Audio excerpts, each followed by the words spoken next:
धन्यवाद धन्यवाद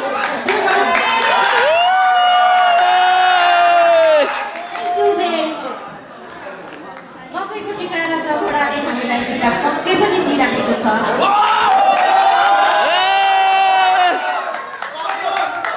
टिका र मखमल सयपत्री फुलले निम्तो दिइरहेको छ।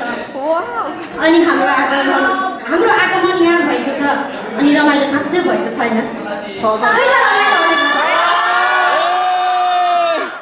ल सबैलाई दसैँ गए नि ह्याप्पी दसैँ।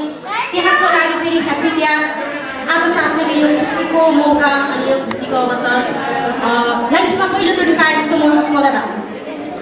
परदेशको ठाउँमा साँच्चै नै यहाँहरूले जुन यो प्रोग्रामलाई सेलिब्रेसन गर्ने टिमलाई जहाँ एउटा धन्यवादको कुनै एउटा सीमा छैन। त्यति सीमा जो मान्छेले त्यो काम गर्छ अरे ताकि यसको प्रशंसा गरेर पक्कैले सक्दैन।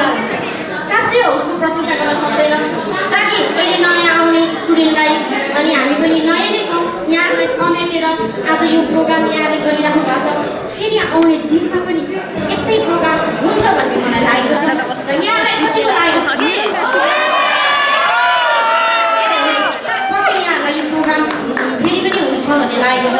मैले योभन्दा अगाडि पनि special Dashain programme special Tihar programme अनि न्यु इयरको प्रोग्रामहरूमा एउटा गलत कन्ट्रीमा गर्छ तर आज यहाँ पनि मैले भएको पक्कै पनि थाहा भएको थिएन योभन्दा अगाडि भएको थियो तर आज सुरुवात यो प्रोग्रामबाट यति राम्रो भएको छ ताकि आज म यो खुसीको अवसर जति मलाई छ यहाँलाई पनि त्यति नै खुसी होला भन्ने मलाई यति धेरै लागेको छ। यहाँ त्यति नै खुसी हुनुहुन्छ म जति खुसी छु त्यति नै खुसी हुनुहुन्छ। सायद यो प्रोग्रामले यतिसम्म सफल पार्नु यतिसम्म रमाइलो पार्नको लागि यहाँ हाम्रो ताकिताको स्टुडेन्टहरू हामीभन्दा अगाडिको सेन्पाईहरू हुन्छ सबै हाम्रो रेस्पेक्टेड नै हो सबै यहाँ हाम्रो आदरणीय नै हो। यहाँले रमाइलो प्रोग्रामलाई बाँच्नु भएको छ।